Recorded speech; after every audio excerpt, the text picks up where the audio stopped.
Hello, it is early August 2023, still here on Mother Earth, still watching the planets as they appear to travel around us.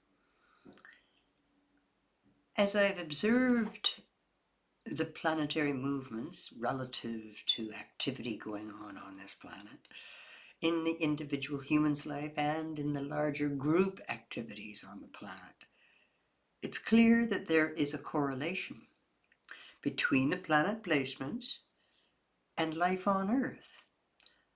There is a synchronization taking place that locks into time itself. There is order beneath the chaos. Pluto is sitting here on the edge of Capricorn, slowly entering Aquarius, as we've talked about so many times. It's interesting how life and circumstances lock in and in synchronization with each other.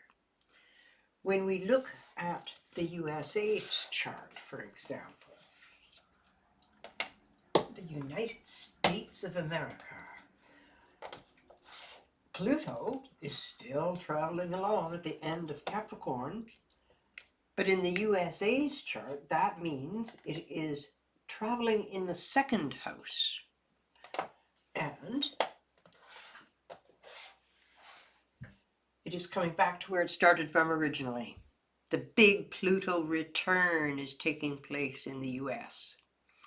This is a slow unfolding, the ending of a 250-year-long cycle, the whole time that the US has been in existence until the present. And at the present time, started in 22, continuing through 24, Pluto, conjunct Pluto, a massive shift, a rebirth, a death and rebirth. And it's going to be occurring in the second house issues connected to finances, connected to possessions and finances, and how these are experienced. It's interesting to note the dates. Pluto was conjunct Pluto, the birth Pluto of the US, for the first time as the war in the Ukraine and the war with Russia started. That was in March of 22, February, March. This was the first moment that Pluto made it to 27 degrees of Capricorn, because in 1776, Pluto was sitting at 27 degrees of Capricorn. And the first time it's back on that position in 250 years was precisely as the war between Ukraine and Russia started, February, March of 22. Now, it sat there for a period of months and then retrograded back and then came forward again. So we have several hits, if you will, or several contact points being made between the transiting, the traveling present day position of Pluto with the birth Pluto in the US of A. Very significant, and all this is taking place at 27 degrees of Capricorn. So the second time we see this in effect was June, July of 22, and then again in December of 22. Large amounts of money were invested in the war with the Ukraine and Russia, and huge power plays with restrictions being placed on Russians and their banking. Pluto, that planet of power and control, and the manifestation, the demonstration of this energy in 22 seems to have been primarily connected to the muscle being used behind the scenes in the war going on between Ukraine and Russia. Now, this year, June, July of this year, so continuing through the month of July, we have seen this in effect again.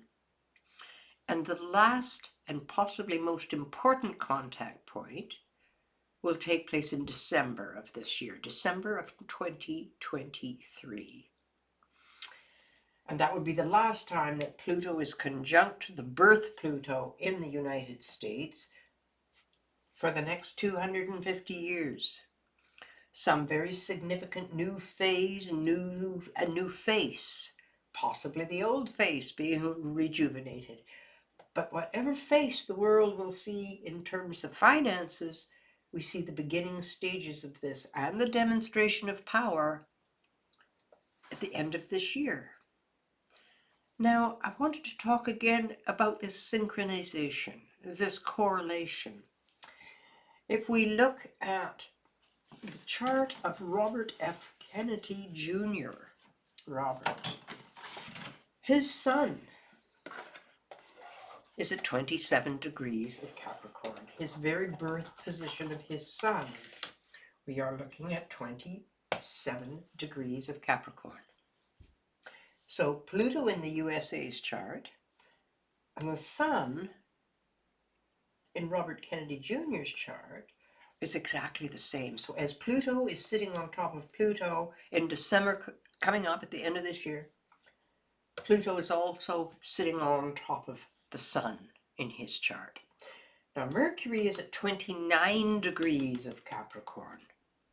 What's interesting is during this year, Pluto has reached 29 degrees and been, for the first time, of course, in his life, Pluto has been sitting on the top of Mercury, the planet of ideas, of communication, of talking, of communicating with people. And so we're looking at February, March of this year, 2023, and it seems like he's all of a sudden showing up in the media and in the world, starting to talk to people as he perceives things and how they are with the US, their government, and all the issues they're dealing with and that we're all dealing with. Pluto is power. So there's an interrelationship between this man and this Pluto return in the USA. A direct correlation, a fated point, if you will.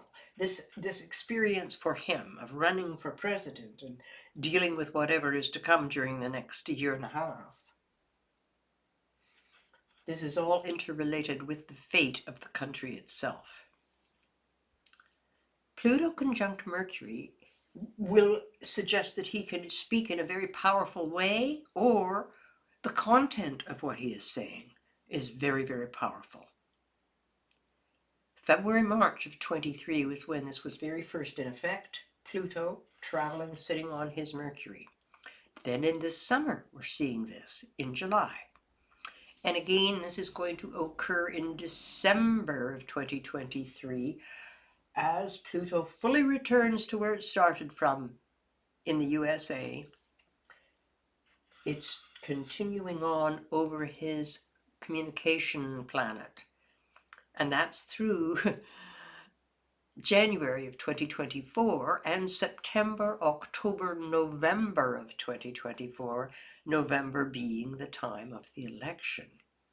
So there's going to be great power in his message, whether he runs as an independent, if he runs in the Democratic Party. I don't know how he can run as a Democrat under the circumstances of them trying to block him from doing so. But Pluto's the planet of power, and it's also the planet of death. And my concern is that as Pluto is traveling over his Sun and his Mercury, his message is going to be very powerful and people are going to be hearing it. Is there going to be another assassination? Or even an assassination attempt? I hope that he has good security. Pluto conjunct the Sun and conjunct Mercury makes him very vulnerable, but it also gives his message great power in the country's karma at the time of Saturn being conjunct its birth position. The correlation between the outer planets, Pluto, Uranus, in the larger picture, in the country's charts, or in the people in position of power in their charts, you can see a direct correlation between what's happening with the planets and how energies are manifesting here on Earth. And again, it clearly makes a statement that there is order beneath the chaos. I've been watching the country of Israel's chart, and it's highly notable. Uranus is traveling over top of the sun in Israel's chart. Never before has this occurred. The planet of rebellion, the planet of revolution, the planet that deals with freedom issues has traveled right through almost one full cycle in Israel's chart. This is a young country. Israel started in 1948, so it's a young country. Now, transiting Saturn has traveled through Israel's chart several times. And every time it has made contact with the sun as it's traveled through that chart, the planet Saturn, they have been involved in a very serious war.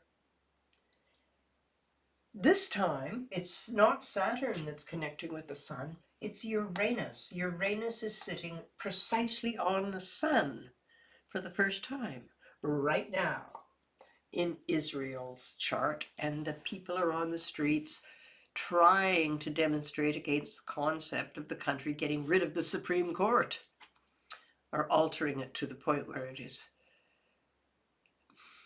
has no strength. So even though this is ongoing now and will continue through August and through September, this Uranus energy conjunct the sun in Israel's chart, this potential for revolution is very strong. July, August, September of this year for the first time, but next year even stronger. In the month of May, and then at the very end of 24, as a new American president takes over, this is when Uranus happens to have hit the sun for the last time in Israel's chart. And as whoever becomes the next president starts his period of work, that 4-year period, this is when Saturn enters Aries. This is when Neptune enters Aries. It's either a time of new beginnings or a time of war. Quite clearly, it's a very dual potential there, a crossroads. And that's in 2025, 26, 27. But again, it gives one great sense of calm when one becomes aware that there is indeed order beneath all of this chaos. And when I see a correlation between the country's Pluto and an individual like Bobby Kennedy Jr.'s son, and I see him more and more becoming visible in the world of politics, seemingly acquiring power, or at least having a very powerful message, I see that direct correlation. And it gives me hope. Again, that there is order beneath it all. Take care. Bye-bye.